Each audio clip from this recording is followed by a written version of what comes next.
नमस्कार, मैं त्यागी रम्या अमरीश आप सभी का स्वागत करती हूँ चैनल पर। आप सभी स्वस्थ और सुरक्षित होंगे इसी आशा के साथ कहानी की शुरुआत करती हूँ। और आज की कहानी उत्तर प्रदेश के गाजियाबाद से। गाजियाबाद में मुबारकपुर सलामतपुर गांव पड़ता है बाबूगढ़ क्षेत्र में। इस गांव में जयसिंह रहते हैं अपने परिवार के साथ। कहानी को आगे सुनाने से पहले आप सभी से निवेदन करती हूँ, प्लीज चैनल को सब्सक्राइब करके घंटे को दबाकर ऑल पर सेलेक्ट कर लीजिए। जरूर याद से मेरे परिवार का सदस्य बन जाइए। जयसिंह अपने परिवार के साथ रहते हैं। जयसिंह की एक बेटी रेखा, जिसकी उन्होंने शादी कर दी अब से लगभग 13 साल पहले, मुदाफरा गांव के रहने वाले कृष्ण कसाना के साथ, जो कि मुदाफरा गांव इसी बाबूगढ़ क्षेत्र का ही है। लेकिन शादी के कुछ समय के बाद ही रेखा अपने मायके में आकर रहने लगी। उन्होंने अलग किराए पर मकान लिया और अपने पति के साथ रहना शुरू कर दिया। अब उनके 2 बेटे हैं। एक बेटा लगभग 12 साल का है और दूसरा छोटा बेटा लगभग 10 साल का है। पति कृष्ण नोएडा की एक दूध कंपनी में गाड़ी चल, जबकि रेखा का भाई सोनू भी उसके साथ में रहता है। और भाई सोनू वह कुचेसर के चोपड़ा पर एक डेयरी पर काम करता है। रेखा अपने परिवार के साथ खुश थी, सब कुछ अच्छे से चल रहा था, घर परिवार ठीक ठाक बढ़िया से चल रहा था। लेकिन 2 मई 2024 को रेखा का शव घर में लगे हुए अमरूद के पेड़ के ऊपर लटका हुआ मिलता है फांसी के फंदे से, यानी कि उसने गले में दुपट्टा डाल के। जब परिजनों ने ये सब देखा, जिसमें भाई है, पति कृष्ण कसाना है, बच्चे हैं, वो उठ गए थे। सबने ये देखा तो सभी हैरान और सभी बहुत दुखी हो गए कि आखिर रेखा ने खुदकुशी की तो क्यों की। अब ये सूचना पुलिस को भी दी उसके पति कृष्ण कसाना ने। जो रेखा के पिता हैं जयसिंह, वो भी आ गए और गांव के जो और बाकी लोग हैं वो सब इकट्ठा हो गए।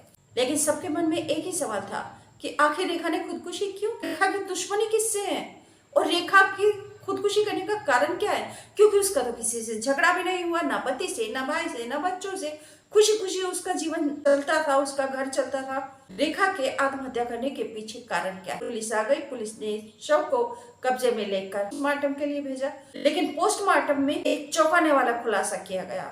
सूत्रों से मिली जानकारी के अनुसार सीओ वरुण कुमार ने बताया कि पोस्टमार्टम में डॉक्टर्स ने बताया है कि रेखा की हत्या आत्महत्या नहीं है, बल्कि उसकी हत्या की गई है। गला दबाकर उसकी हत्या की गई है, गला घोटकर। आप सब हैरान कि आखिर रेखा की दुश्मनी किससे हो गई। रेखा का दुश्मन कौन है जो उसको मार कर और उसको फांसी दिखाएगा कि उसने आत्महत्या कर ली। घर परिवार में कोई झगड़ा नहीं, पति से कोई झगड़ा नहीं, किराए के मकान में रहती थी अपने घर में। झगड़े वाली तो रेखा की किसी से बात ही नहीं थी। लेकिन रेखा का किसी से झगड़ा है, ये बात किसी के गले नहीं उतर रही। पुलिस ने फोन को खंगाला तो फोन में भी कुछ खास नहीं मिला। आसपास पूछा, कुछ भी नहीं पता चली। अब पुलिस भी इस दुविधा में, कोई सुराग नहीं मिल रहा कि आखिर रेखा की हत्या हुई तो क्यों हुई। अब पुलिस इसी परेशानी में, आखिर रेखा का गला दबाकर हत्या किसने किया, रेखा का हत्यारा कौन है। पुलिस को जब कोई भी सुराग नहीं मिला रेखा की हत्या का, तो उसने फिर रेखा के बच्चों से पूछताछ करना शुरू कर दी। और उसने बड़े बेटे से पूछा, प्यार से, दुलार से,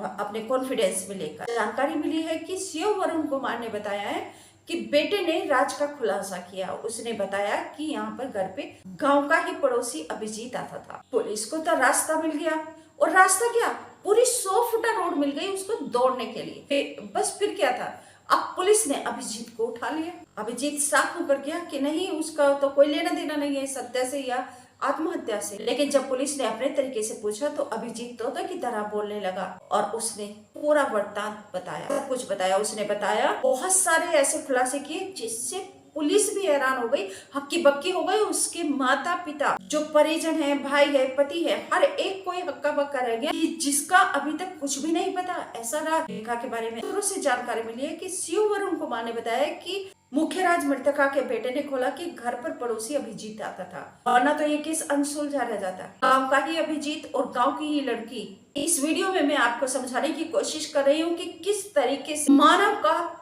जो मर्यादाएं है, गौरव है और उसका स्वाभिमान है, वह सब चकनाचूर हो रहा है। कैसे इंसान का नैतिक स्तर और परंपरा और सम्मान सब दांव पर लगा हुआ है, और ये दांव पर लगाने वाले आप और हम हैं।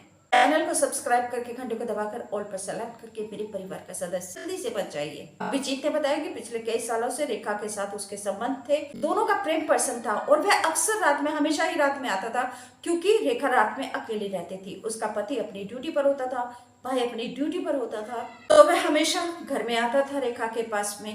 परंतु रेखा गर्भवती हो गई थी और अभिजीत ने बताया कि उसने गर्भपात कराने की दवाइयां भी दी थी, लेकिन रेखा ने कहा 1 मई को कि गर्भपात नहीं हुआ है। इसी बात को लेकर दोनों में झगड़ा चल रहा था। 1 मई 2024 की रात में भी अभिजीत रेखा के पास उसको मिलने के लिए आया था और उसे लेकर वह घर के पीछे एक स्थान पर गया जहाँ पर वो लोग जाते होंगे।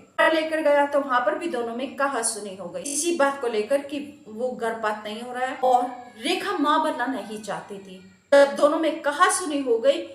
अभिजीत को गुस्सा आया और उसने रेखा के दुपट्टे से ही उसका गला घोटकर घर में लगे अमरूद के पेड़ पर लाश को टांग दिया और उसे आत्महत्या खुदकुशी का रूप दिखा ताकि अभिजीत साफ साफ बच जाए। और हुआ भी ऐसा ही क्योंकि पुलिस को कोई भी सुराग नहीं मिला। रेखा की फोन डिटेल से भी कुछ खास नहीं मिला पुलिस को। रेखा के बेटे ने अभिजीत का नाम बताया। तब अभिजीत का नंबर सर्विलांस पे लगाया और उसकी कॉल्स डिटेल निकाली। सारी जानकारी पुलिस को मिली कब कहाँ वह घर में आता था। और पुलिस ने बेटे के बयान के आधार पर अभिजीत को गिरफ्तार किया है और अब वह जेल में है। आगे की कार्रवाई क्या होगी?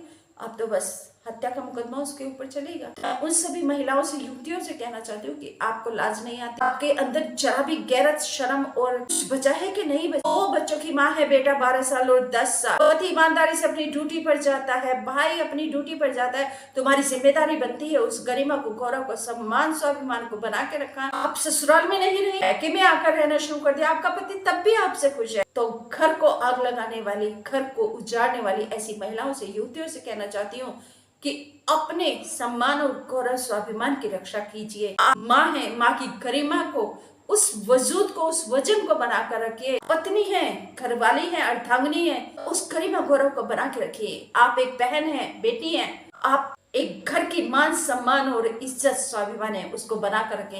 ये जिम्मेदारी आपकी है। लेकिन आप 2 कोड़े, ये जो महिलाओं को, मैं हर एक किसी को नहीं कह रही, जो देवी है, जो घर की इज्जत, मान, सम्मान है और घर का गौरव है, उनको नतमस्तक करती हूँ।